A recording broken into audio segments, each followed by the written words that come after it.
And you are watching PBS Books. Joining us now is Keith Gave, author of The Russian Five, the story of espionage, defection, bribery, and courage. An incredible story of sports, but also the geopolitical climate at the time. Keith, thanks for being with us. What a story.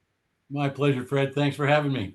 Well, when you get into the details in your book, which, by the way, is the basis of the Russian Five film documentary that we premiered on this PBS station, you realize that as a working journalist, the beat writer for the Detroit Red Wings, you took actually one more step toward the action that you were covering at the request of Mr. Ilitch and I guess the Red Wings. And that's really such an intriguing part of this story. Yes. While I was in my latter years in my career as a newsman, I also started teaching journalism. I taught journalism at several colleges, universities for better part of 20 years. Always told my students, never be the story, just write the story. And every time I was telling them how to behave themselves as newsmen and women one day, I was thinking how I kind of I skated over some serious ethical issues. And I got to tell you, if it happened to me today, I was asked the same thing. Would I do it all over again? I probably would, but I'd probably be wringing my hands the same way. I got to tell you also that nobody knew about my involvement in this story at all until I wrote the book. Only a handful of people ever knew that I was involved in, passing messages along to these Russians and trying to helping out the Red Wings build a winning team. So just to reset it, 1998, the Buffalo Sabres draft Alexander Mogilny, and that opens the gates. And I almost forget at this point that there was still the Iron Curtain in place. All of that stuff lies before us. And this is the trappings of the story that you punch into when you get that call from Jim Lites. Yeah, I'm glad you mentioned Alexander Mogilny. He's the one who kind of started it all, and really kind of a side story about that. When he defected from, I think it was Stockholm, Sweden, after the World Championships, they won the gold medal. He took a walk in the park with his best buddy and his line mate named Sergei Fedorov, and they sat on a park bench, and Mogilny confessed to Sergei, I'm leaving. I'm going to Buffalo to play for the Sabres. You should come with me. And Sergei hadn't been drafted yet, by the way, but he said, oh, I can't go. What about my parents? What about my brother? I'm too afraid. I don't think I can't go with you. I'd love to go, but I can't. So Mogilny came by himself, obviously. And then the Wings drafted Fedorov, and Fedorov came a year or so later. But that's what started it all. And what's remarkable is that nobody knew when these guys would be free to come over. They'd have to defect, and some of them did. But it could have been 10 years before the Soviets let them out. And the Red Wings, Jim Devellano was justifying this by saying, even if it is 10 years and it's Sergei comes over here at age 28, we're still going to get a pretty good hockey player. He took a big chance, and Jim Lites went to work and orchestrated that defection. A year later, Vladimir Konstantinov comes over. A year later, Slava Kozlov. And all of a sudden, the Wings are one of the best teams in the NHL. Well, and sort of amidst all of this, Mr. Ilitch, Mrs. Ilitch had bought the team from the Norris family. They're looking for renewal. And, of course, the way the thing plays out is that they bring the Russian style of hockey to North America. And as someone who covered the sport extensively, that becomes a fusion with the North American, mostly Canadian game. And you think about the grind line and Maltby and Draper and, of course, Darren McCarty, that kind of beautiful symmetry from these wildly disparate styles of play may have been the renewal that Jimmy D and Mr. I were looking for. Well, and let's give Scotty Bowman some credit here, too. He inherited the three young Russians when he came here, but Bowman is the greatest coach in the history of hockey and maybe all of sports, really, when you think about it. But he had been around in the game long enough, coached against the Russians to know how they played. And he knew that the Russians played in 5-man units, 3 defensemen and two defensemen all over the board at the same time, right? He got the young Russians together. He wound up trading for Slava Fetisov to New Jersey, got Fetisov, the old defenseman, and then they only had 4. And Fetisov is on him, on Scotty's putting a bug in his ear. Hey, you got to get Igor here. Igor wants to come play here also. And Scotty's thinking, Igor Larionov, he played pretty good against us when he was in San Jose, and they upset us in the first round in '94, right? And we could have a centerman to go with the 2 young Russians.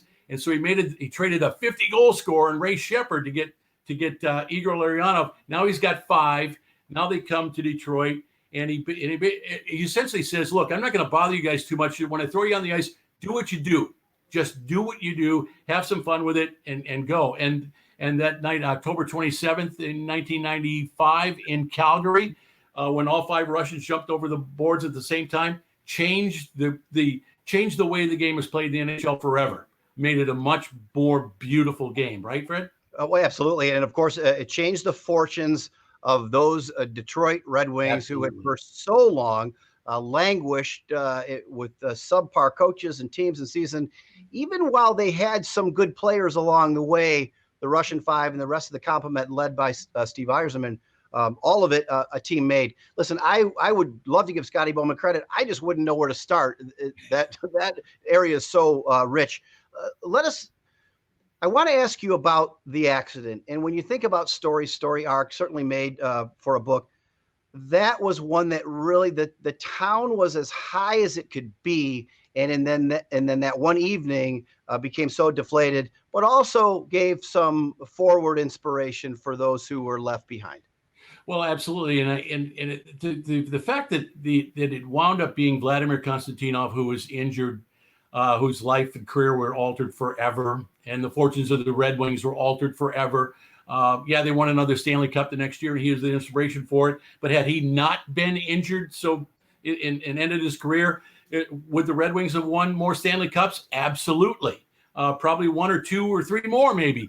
Would Nick Lidstrom have won 7 Norris trophies? Probably not, because Vladdy would have won some of those, or they would have split votes and somebody else would have won those. So, Vladimir Konstantinov was the guy that you wanted in the foxhole with you when the bullets were flying. And every one of his teammates knew that, everybody who came in contact with this guy. And he is, Fred, he's probably the most interesting story arc of the 5 guys. He's the guy, if you're reading the book, you remember that in order to get him over here to play hockey in North America, he had a 25-year commitment as an officer in the Russian army, the Red Army. They had to get him out of the army before they could even think about getting him to defect and come over here and play hockey.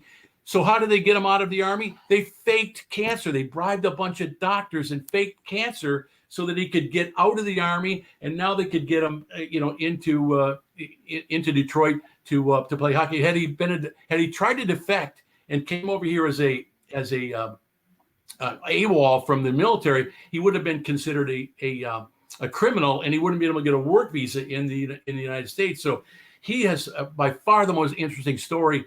And to think that he was the guy injured 6 days after they raised a Stanley Cup. A celebration 42 years in the making was over after 6 days. It was just a horrible moment. And it can be so cruel. Kozlov, Konstantinov, Larionov, Fedorov, and of course Fetisov, who was probably toward the later stages of his career. So many of us remember him from 1980. But he was a guiding force, a leadership figure among the fellows. Well, I'm glad you mentioned that, because that's the one thing. My greatest regret as a newsman, a sports writer covering the Red Wings, and who knew of the history of the Soviet players and so on, that we only got to see a shadow of Slava Fetisov when he came to Detroit. Same way with Igor Larionov. I mean, Fetisov is the Bobby Orr of Russian hockey, maybe the single greatest athlete ever produced in the Soviet Union. Certainly the most decorated.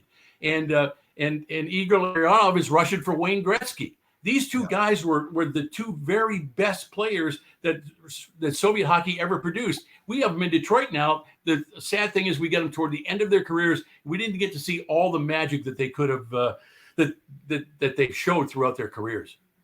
Well, and that magic certainly came from the chemistry from Coach Bowman, but going back to this remarkable story of, I guess, international intrigue reversing the fortunes of Detroit Red Wing hockey. Keith Gave, the author of The Russian Five, the story of espionage, defection, bribery, and courage. Thank you so much. We encourage people to pick it up, but definitely worth a read. Thank you very much, Fred. Thanks for having me again.